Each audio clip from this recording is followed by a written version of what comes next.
What's up, guys? Sonny the Badger here, and in this week's Friday free ride, Harley Davidson has its issues, but I have found over the past few weeks one major issue they have, and it all stemmed from a video I did 2 weeks ago talking about an experience I had at a Harley Davidson dealership in Springfield, Missouri, and then the floodgates opened. There are so many comments of bad experiences in service departments. It was crazy, but I had another bad experience a year ago, and I have a bunch of video on it. My question is this a service department problem? Is this a Harley problem? I mean, whose problem is this, and how do they fix it? So stay tuned for the story, and then, of course, give me your feedback in the comments below, because this is a big deal, and I would love to know what your thoughts are on how to fix it. Alright guys, so first things first, welcome to my channel if it's your first time here. If you've been here before, welcome back to my channel. My name is Sonny the Badger. The channel is The Badgers. We're also The Badgers in the Biker Lifestyle on Facebook. And we basically ride motorcycles all across the country and share those adventures with you. And so this is actually one of those adventures, and we want to share it with you and get your opinion on it. So last year, if you don't know, my wife and myself, we did the world record poker run. So the poker run was from Florida to Sturgis. We set a world record for the world's longest poker run. Along the way, we had stops where you pull cards. One of those stops was in Cheyenne, Wyoming. It was high country Harley Davidson, and they were phenomenal. The whole crew there was awesome. They took great care of us, and we went from there and we went on to Sturgis. So here's where my story starts, leaving Sturgis. All right, so we spent a few days in Sturgis, and we had to go back to Colorado to meet up with some clients. So we left Sturgis, we headed back to Colorado. We got to Cheyenne, Wyoming, and we were filling up with gas, and I looked at my back tire, and I could see a little patch that was going bald. So immediately we called High Country Harley Davidson. They were supposed to close in like 10 minutes, right? So we called them up. We told them our situation. They're like, you know what? We'll get you in. They went and talked to the tech. The tech's like, I will stay. No problem. I'll get these guys back on the road. Fan-freaking-tastic. So we head over to High Country Harley Davidson, and here's some video of that. We are back.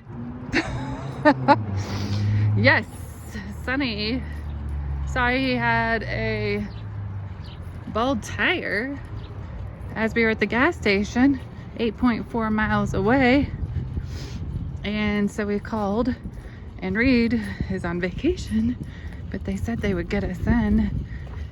We're an hour and a half out, almost 2 hours out from Denver, where we were wanting to go, but said they'd get us in. So we'll get this baby changed out. Can't see the way. I saw cords. I was like, okay, we're gonna go to Denver, and I was like, well, I mean, we did our poker run here. I want to give you guys the business. Yeah. Thank you. So here we are again, back at High Country Harley Davidson. Sometimes the light don't work. You may be in neutral, and it isn't. It's old. It is old. It's old like I am, huh? 106,000 miles? Yeah, you got some good mileage on it.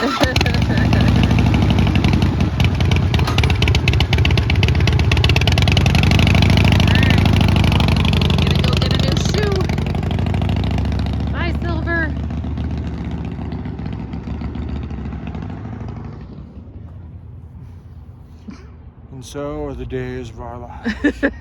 We were making great time, gonna be in Denver at like 6:30.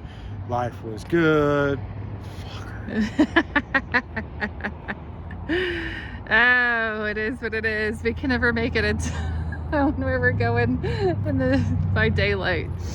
But as Sonny pointed out there, we're willing to stay and get us taken care of, which we really appreciate. Right, they could have just been like, it's time to go home. Yeah. We're going home. Their tech said, okay. Paul asked to get here.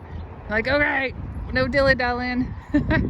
So there's the stage. Crew, that's a miracle. Right. There's the stage we were on once upon a time. That would have been Thursday night. Thursday night. We were here Thursday night and it's Wednesday night. And now we're back. I know. It's a week later and here we are. All right. New shoe. We got a new shoe. Is it kick worthy? Looks good. Looks good. Thank you, High Country. We appreciate it. Cheyenne, guys. Cheyenne, Wyoming. You're in the Reed, area. Rebecca, That's who you use. Derek, all those awesome people. Make sure and stop in and patronize them. We really appreciate it. Everything that they've done for us. All right, guys, so as you can see, High Country Harley Davidson took really great care of us. They stayed late, they went above and beyond, and they got us all taken care of. But the story does not end there. It continues on just like a week later. So get this. We leave there, we go on into Colorado, we go to Nebraska, Michigan, and then on our way, you know what, actually let me back up. We went from Nebraska to Wisconsin. So we went to the motherland, right? We checked out Harley Davidson headquarters. And then we headed over to Michigan. So we were going around Chicago. We had gotten through Chicago. We were on the other side. And all of a sudden, I'm riding down the road and my bike starts to wobble. Not like uncontrollably, not the death wobble, but a wobble. Like I can feel my bike kind of moving all over the road. And so I didn't think a whole lot of it. I was like, you know what, it's probably the front tire. It's a Dunlop. I hate Dunlop tires. I've had nothing but bad things to say about them. But anyway, I had a Dunlop on there because it was replaced while I was on the road. And so I continued on. I rode it on into Michigan. It did start to get a little worse and a little worse and a little worse. And so when we get to Michigan, I'm staying there with friends of ours at the Leisure Lake Family Campground. By the way, guys, if you're in Michigan and you want to go camping, call them. They're freaking awesome. Anyway, I was staying there and they're like, well, it's Friday. Tomorrow we'll get up and we'll call the local dealerships. We'll find you a front tire. We called one dealership. They didn't have a tire. We called another one, Capital Harley Davidson. Anyway, we called them. They're like, yeah, we got a tire. We don't normally do service on Saturdays, but we'll get somebody in here to get you taken care of. Again, above and beyond, way more than we could ask for, but they went above and beyond to help us out. So this story gets interesting here. Here's the story from the dealership's standpoint. Okay. After he gets the tire off, I'll show you. Okay. What we found is probably a problem when the other tire When they put the other replaced, tire on, because of yeah. the amount of wheel weights that we found on the rim. Dang it. Well, when he, you know, they were rushing to get it done for us, and then they didn't bleed the brakes out. So Sonny got on the bike, and he was like, no brakes, no brakes, no brakes. But because he been a mechanic himself, he's like, I knew exactly what was wrong, and pumped him, but Nylon control pretty good? so that's a shame because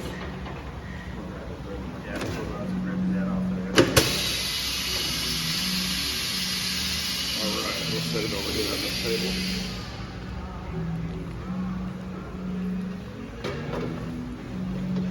If you look right here, okay. it's an excessive amount of weight. You got almost 3 ounces on one side, almost 2 ounces on the other. There's a total of 5 ounces of weight on this rim. Okay, and it should Usually. have. What's the top? Hey, what's the top weight that it should have before we should start looking at the tire? 3 ounces total. Okay. 3 max, and we got 5 on there. 5 on that one. Okay. So Yep. it was probably Alright. a problem before. It might not have been so bad to where you were getting the wobble or anything, but it had already started. That's why it required so many weights, because they couldn't get it to balance right. Because they're gonna hit the balance. So Well, that's what it is. get it back going, and get you back on the road. Okay. Well, I'm gonna come over here. Yeah. Nothing to see there. All right, they have a rim back there. They're cleaning it up. Gonna put it on. He said it's probably not anything you would have wanted, but at this point, we don't care as long as you have a wheel. Maybe it's, is it pink? It's blinking. I draw a line at some places. Blinking? Oh, they're gonna be with the dealership. Yeah, we're gonna have Chris take you upstairs. We've got a little room up there that you can look over the entire dealership. No way. Yeah. Okay, following you.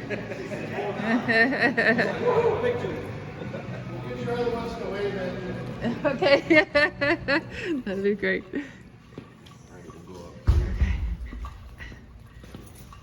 This is awesome. How long you been here?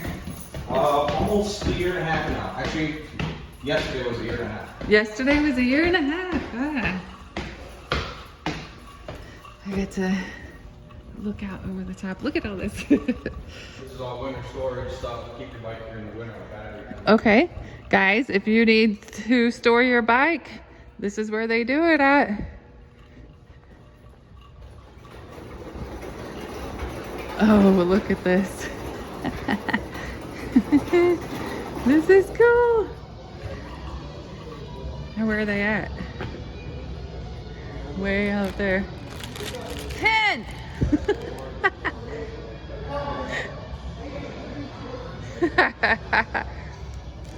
Hey! I made new friends. You want that one? You have to talk to the owner. That's her bike. Oh, it's the owner's bike. Yep, she owns that one. This is going to Battle Creek's bike. Battle Creek's bike. Battle Creek Harley, yep. Ah, Mike Mofield owns that bike. that's cool. Hi, guys. Can we say Badger Nation?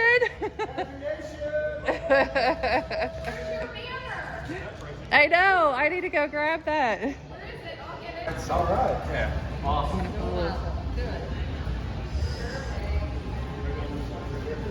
All right, anywhere right here? Ah, You got you. okay. Sign the wall. Sign on the wall? Okay. With the wheel that we had here, we need a rubber bumper for front of the brakes. We need the wheel bearings that we had to replace. Okay. Charged me 2 hours of labor on here. Okay.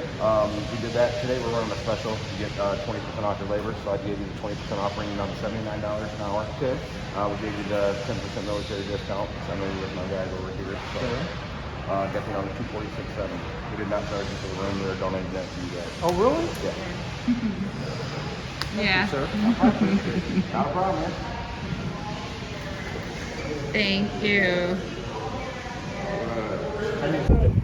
We even washed the bike for him. So you guys can see we've got, he had a spoke. We Now actually we have got a Fat Boy rim on it now. an actual Fat Boy solid rim on there now. Gonna get us to where we're going. I wasn't quite sure how to put that back on. I figured you could handle it. You did great. Okay. Thank you, guys. Thanks so much. No problem. You guys have fun. All right, guys, so how crazy was that? So they couldn't get my wheel to balance out, so they put too much weight on it. And honestly, it rode great all the way to Chicago, and then it started to wobble. But that back wheel was going bad, and man, I sure wish somebody would have told me that. So the question is that just the tech's issue? Is that just being late at night, they want to get done and they want to get home to their family? Because I get that. But you know, what happened here? I mean, this could have went way worse, right? That wheel could have completely just came apart on me, and maybe we wouldn't be having this conversation right now. So it was definitely dangerous to send me down the road, knowing that there is some kind of issue like that. And then this dealership, of course, stepping up. Capital Harley Davidson, as you heard in the video, they donated the wheel to me. They didn't charge me a thing for it. They had somebody fix it on a Saturday when they don't do service on a Saturday. I mean, way above and beyond, and I really appreciate that. One of the things I want to get to here is because I've seen a ton of negative comments about Harley Davidson and their service department, and I get that. What I do want to say is they are not all bad. Some of them are great.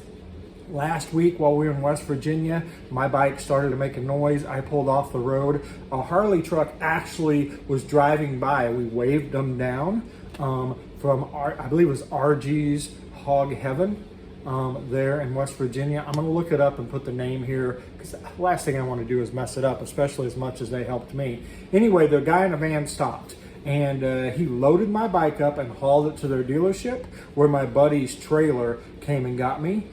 They didn't have to stop. They didn't have to help. They didn't have to do any of that, but they did. They went above and beyond because they saw a Harley rider sitting alongside the road and I needed some assistance. So again, I'm not saying that all dealership service departments are bad, but I will say this. I've gotten way more stories of bad experiences than I have of good experiences. And in my personal opinion, the service department should be one of the top priorities in a dealership. Here's why. When I buy my bike, if I never come back to your dealership again, you lose all the chances to sell me anything else, including another new bike, right? Because if I bring my bike in there for service and I hang out, what am I doing? I'm wandering through your store. I'm looking at your bikes. Not to mention, if I get a bad service from you, I'm probably not going to buy a bike from you either. So all the dealerships, if you're watching this, Harley Corporate, I know you're probably not, but if you are, focus on the service side because that is a lot of times what people see from you first. That would be my case. I travel across the country. I need service. I reach out to the Harley dealership. Your service department is the first person that I'm in contact with when I get to that dealership. So they are the representative of to whether I'm going to go any further with your dealership or I'm never going to go back to your dealership. Anyway, guys, I'm not trying to rant here. I'm not trying to rave. I just want to put this stuff out there because if you travel like I do, or even if you don't, and you have a problem and you need your bike fixed, where do you go? A lot of times we go to the Harley dealerships because that's what we know, right? We know they're usually a good quality shop.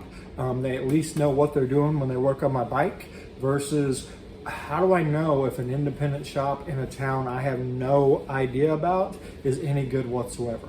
And let's face it, my life depends on those two wheels and that motorcycle underneath me. So it's pretty important that it be fixed right. Anyway, guys, thanks so much for hanging out with me today. If you like videos like this, please hit that subscribe button. It does help our channel out. You can leave us a comment. Please do. I want to hear your experiences. I try to reply to them all. Even though the last one had like 700 comments, I still have replied to most all of them. Ring the bell icon and you'll be notified every time I upload a new video. And remember, guys, it's not about the destination. It's all about the ride. We'll see you next time.